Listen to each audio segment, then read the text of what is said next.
उषा का सगा बेटा सुनील और बहू कीर्ति उन्हें उनके सौतेले बेटे के साथ छोड़कर जा रहे होते हैं। बेटा, तेरी जब कमाई बढ़ जाएगी कम से कम तब तो मुझे तू लेने आ जाना। हाँ हाँ माँ, क्यों नहीं। चलो भी, अब कितना लेट कर दिया है, टैक्सी इंतजार कर रही है बाहर। हाँ हाँ चलो। सुनील और कीर्ति चले जाते हैं और उषा उन्हें जाता हुआ देख उदास हो जाती है। तभी वहां निशा आ जाती है। अपनी सास को उदास देख निशा उनके पास जाती है। क्या हुआ मम्मी जी, आप तो बहुत सगा बेटा करती थी। आपके सगे बेटे ने तो आपको छोड़ दिया और चले गए अपनी अलग गृहस्थी बसाने। देख बहू, मेरे बेटे को कुछ भी कहने की जरूरत नहीं है। मुझे यकीन है कि जब उसकी तनख्वाह बढ़ जाएगी तो वो मुझे लेने जरूर आ जाएगा। हाँ, ये भी देख लेंगे कि वो लोग आपको वापस लेने आते हैं या नहीं। तब तक तो आप भी यही हो और मैं भी। उषा अपने बेटे के ना होने से बहुत ही उदास रहने लगती है। उन्होंने खाना खाना भी छोड़ दिया। सुनिए जी, मम्मी जी ने आज भी कुछ नहीं खाया।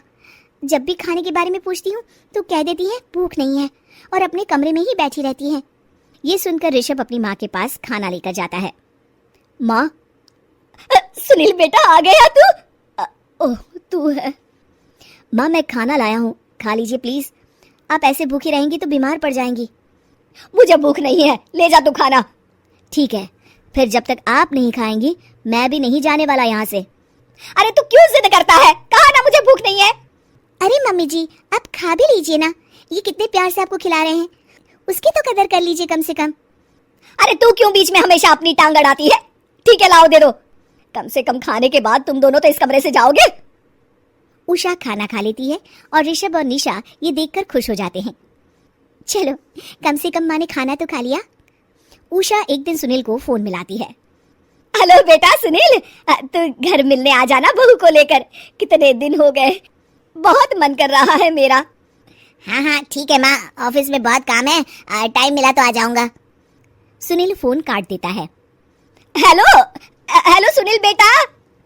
सुनील की बात सुनकर उषा उदास हो जाती है। तभी वहां ऋषभ आ जाता है। माँ, ये देखो, मैं जलेबी लाया हूँ तुम्हारे लिए, तुम्हें बहुत पसंद है ना? उषा जलेबी देखकर बहुत खुश हो जाती है। अरे वाह, जलेबी लाला दे। उषा जलेबियां खा रही होती है और ऋषभ अपने कमरे में चला जाता है। देखा मम्मी जी, आपका ये कितना ख्याल रखते हैं, और प्यार सगे और सौतेले से नहीं आका जा सकता। आपको उदास देखकर ये आपके लिए तुरंत जलेबी ले आए, यही तो प्यार होता है। ये कहकर निशा वहां से चली जाती है और उषा सोचने लगती है, शायद तू ठीक कह रही है बहू। उषा देखती है कि ऋषभ उसका बहुत ख्याल रखता है और उसे उसकी गलती का एहसास होने लगता है। एक दिन सुनील और कीर्ति घर पर आते हैं। उषा उन्हें देखकर खुश हो जाती है। और माँ, कैसी हो? अरे बहुत अच्छी हूँ। ऋषभ और बहू मेरा बहुत ख्याल रखते हैं। वैसे मुझे नहीं लगा था कि तू आएगा बहू के साथ। क्यों, ऐसा क्यों लगा आपको माँ? बेटा, फोन पर तूने कहा था कि तुझे बहुत काम है। हाँ माँ, पर मुझे ये भी तो पता था ना कि मेरी माँ इंतजार कर रही होगी मेरा। ना बेटा ना, मैं तो इंतजार नहीं कर रही थी, मैंने तो उम्मीद ही छोड़ दी थी। सुनील को यह देखकर अजीब लग रहा होता है कि उसकी माँ ऋषभ से अब बहुत अच्छे से बात कर रही होती है और उसके आने की उनको कोई खास खुशी भी नहीं होती है। अपनी माँ का ध्यान न पाकर उसे थोड़ी सी जलन महसूस होती है। माँ, ये देखो मैं क्या लाया हूँ, साड़ी तुम्हारे लिए।